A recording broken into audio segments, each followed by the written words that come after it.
दिल्ली में कांग्रेस ने सेबी चीफ माधवीपुरी बुच के इस्तीफे की मांग को लेकर किया प्रदर्शन। हिंडनबर्ग रिपोर्ट को लेकर कांग्रेस का हल्ला बोल।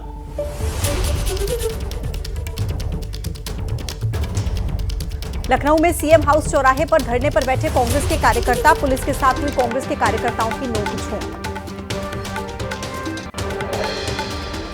पटना में कांग्रेस ने गांधी मैदान से ईडी कार्यालय तक किया विरोध मार्च। बिहार कांग्रेस के प्रदेश अध्यक्ष अखिलेश प्रसाद सिंह ने सेबी चीफ को बर्खास्त करने की मांग। सेबी चीफ माधवी बुच के खिलाफ कांग्रेस का देशव्यापी प्रोटेस्ट। हिंडनबर्ग रिपोर्ट सामने आने के बाद सेबी प्रमुख और उनके परिवार के सदस्यों की भूमिका की जांच की मांग। चंडीगढ़ में कांग्रेस का केंद्र सरकार के खिलाफ जोरदार प्रदर्शन। पंजाब कांग्रेस अध्यक्ष अमरिंदर सिंह राजा के नेतृत्व में सेबी चीफ को पद से हटाने की मांग। कोलकाता केस में सीबीआई ने सुप्रीम कोर्ट को सौंपी जांच की स्टेटस रिपोर्ट। सुप्रीम कोर्ट ने कहा सुबह 10:10 पर अननेचुरल डेथ की एंट्री हुई। रात में क्राइम सीन का डिमार्केशन, ये बहुत परेशान कर देने वाली बात है। सुप्रीम कोर्ट ने डॉक्टर्स से काम पर लौटने को कहा। चीफ जस्टिस बोले पहले आप ड्यूटी पर लौटिए, फिर जरूरी हुआ तो हम संरक्षण देंगे। चीफ जस्टिस ने कहा अस्पतालों की स्थिति जानता हूं, मैं खुद एक सरकारी अस्पताल के फर्श पर सोया हूं जब मेरे परिवार का एक सदस्य बीमार था। डॉक्टर्स के काम के घंटे तय होने चाहिए। कोलकाता कांड पर चीफ जस्टिस ने पुलिस की कार्रवाई पर उठाए सवाल। कहा पुलिस के काम करने का तरीका सही नहीं था। पुलिस ने जो प्रक्रिया अपनाई वो क्रिमिनल प्रोसीजर कोड से अलग है। सुप्रीम कोर्ट ने कहा डायरी में एंट्री दिखाती है कि क्राइम सीन को पोस्टमार्टम के बाद संरक्षित किया गया। घटना पर कई अहम सुराग थे जिन्हें संरक्षित करने में देर हुई। आरजीकर हॉस्पिटल की सुरक्षा के लिए सीआईएसएफ का प्लान आया सामने। एक assistant commandant, 3 inspector, 3 sub inspector, 38 head constable और 68 कांस्टेबल तैनात होंगे। हॉस्पिटल पहुंची सीआईएसएफ। कोलकाता कांड के आरोपी संजय रॉय का साइकोलॉजिकल टेस्ट करने वाले डॉक्टर्स का खुलासा। बर्बरता को बयान करते वक्त संजय रॉय के चेहरे और माथे पर कोई शिकन तक नहीं थी। जवाब देते वक्त मुस्कुरा रहा था आरोपी। कोलकाता में आरजीकर अस्पताल और उसके आसपास के इलाकों में बढ़ाई गई सुरक्षा। कोलकाता के आज भी रेप और हत्याकांड के विरोध में डॉक्टरों का प्रदर्शन जारी है। पूछताछ के लिए आज फिर से सीबीआई दफ्तर पहुंचे आरजी कॉलेज के पूर्व प्रिंसिपल संदीप घोष। अब तक सीबीआई कर चुकी है 75 घंटों से ज्यादा की पूछताछ। कोलकाता में छात्रों के विरोध में उसको सामने आने पर ममता सरकार झुकी। आरजीकर मेडिकल कॉलेज की नई प्रिंसिपल का तबादला हुआ। वाइस प्रिंसिपल और चेस विभाग के हेड भी हटाए गए। लेडी डॉक्टर के माता पिता से मिले पश्चिम बंगाल के राज्यपाल। बेटी को खोने पर झलका पिता का दर्द। बोले घटना के 13 दिन के बाद भी जानकारी नहीं मिली, आखिर कौन है हत्या का जिम्मेदार।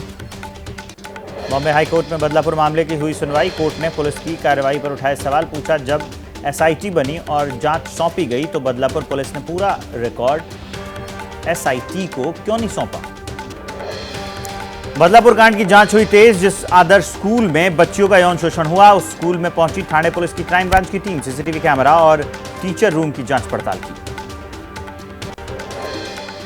बदलापुर कांड पर सियासत जारी। पूर्व गृह मंत्री अनिल देशमुख ने महाराष्ट्र सरकार को घेरा। पूछा कि 2 दिन से कहां पर गायब है महाराष्ट्र के गृह मंत्री।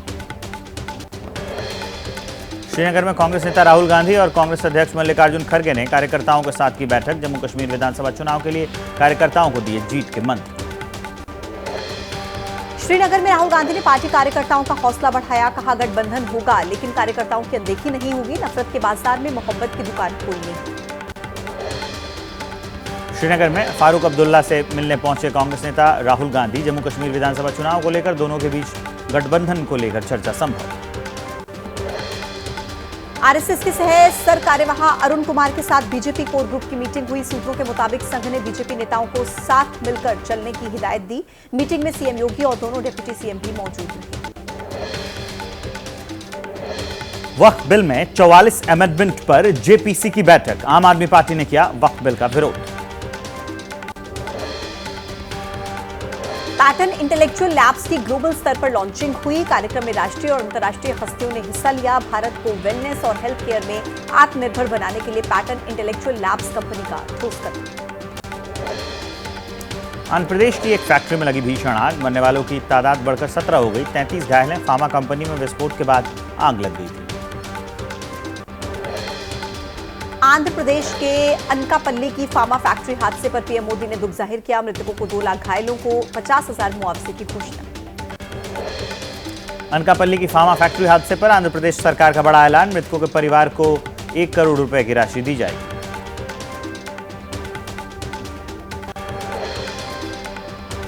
एग्जाम के डेट क्लैश विवाद पर महाराष्ट्र पब्लिक सर्विस कमीशन का बड़ा फैसला। एमपीएससी ने एग्जाम स्थगित किया। नई तारीख अभी तय नहीं, पहले 25 अगस्त को होना था ये एग्जाम। लखनऊ में कोविड के दौरान संविदा पर लगे स्वास्थ्य कर्मियों ने डेप्यूटी सीएम ब्रजेश पाठक के आवास का घेराव किया। संविदा विस्तार की मांग को लेकर प्रदर्शन किया। मौके पर भारी पुलिस बल तैनात।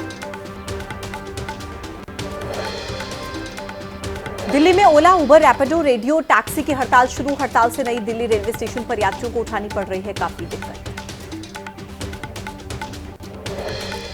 दिल्ली सरकार और अधिकारियों के बीच नया विवाद। सीएम केजरीवाल के फोटो के बिना विज्ञापन जारी करने पर मंत्री आतिशी ने सूचना एवं प्रचार विभाग के निदेशक और सचिव को कारण बताओ नोटिस भेजा।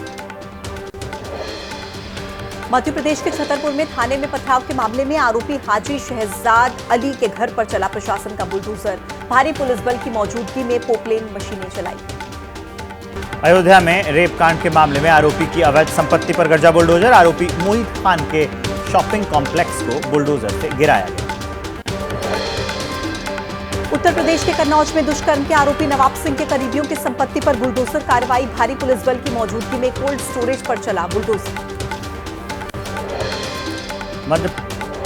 पीएम मोदी के पोलैंड दौरे का आज दूसरा दिन है। आज पोलैंड के राष्ट्रपति आंद्रेज से मुलाकात होगी। प्रधानमंत्री डोनाल्ड टस्क के साथ द्विपक्षीय बातचीत करेंगे। पोलैंड में बोले प्रधानमंत्री नरेंद्र मोदी, भारत युद्ध नहीं शांति में भरोसा करता है। भारत का रुख एकदम साफ है। ये युद्ध का युग नहीं। किसी देश में संकट आए, मदद के लिए सबसे पहले हाथ बढ़ाता है भारत। 45 साल बाद भारत से कोई प्रधानमंत्री पहुंचे हैं पोलैंड। पीएम मोदी ने इसके लिए खुद को खुशनसीब बताया। कहा, कई देशों में दशकों तक नहीं पहुंचा भारत का पीएम, लेकिन अब बदली हैं परिस्थितियां। प्रधानमंत्री नरेंद्र मोदी ने कहा, दशकों तक भारत की नीति थी सभी देशों से बनाओ समान रूप से दूरी, मगर आज की नीति है सभी देशों से बनाओ एक जैसी नजदीकी। सबसे जुड़ना चाहता है आज का भारत। पीएम मोदी ने कहा, भारत का एक ही मंत्र है, ह्यूमैनिटी फर्स्ट। कहीं भी युद्ध हो, मानवता को सबसे ऊपर रखें। दुनिया भर के लोगों की मदद करता है भारत। कोविड के दौरान भी हमने ह्यूमैनिटी दिखाई थी। प्रधानमंत्री नरेंद्र मोदी वार्सो से आज रात ही यूक्रेन के लिए रवाना होंगे। पीएम की कीव यात्रा से पहले भारत ने कहा, यूक्रेन में संघर्ष का शांतिपूर्ण समाधान खोजने में योगदान देने के लिए तैयार है हिंदुस्तान। राजनीति में एक कदम आगे बढ़े तमिल सिनेमा के मेगा स्टार विजय। अपनी पार्टी तमिझागा वेट्रिका झागम का झंडा लॉन्च किया। फरवरी में विजय ने राजनीतिक पार्टी बनाई। बम की धमकी के बाद तिरुवनंतपुरम में उतरा एयर इंडिया का विमान। पैसेंजर्स को बाहर निकाला गया। एयरपोर्ट पर इमरजेंसी घोषित। अपने 69वें जन्मदिवस पर साउथ की फिल्मों के सुपरस्टार चिरंजीवी ने तिरुमाला तिरुपति मंदिर में दर्शन किए। परिवार के साथ सेवा में भाग लिया।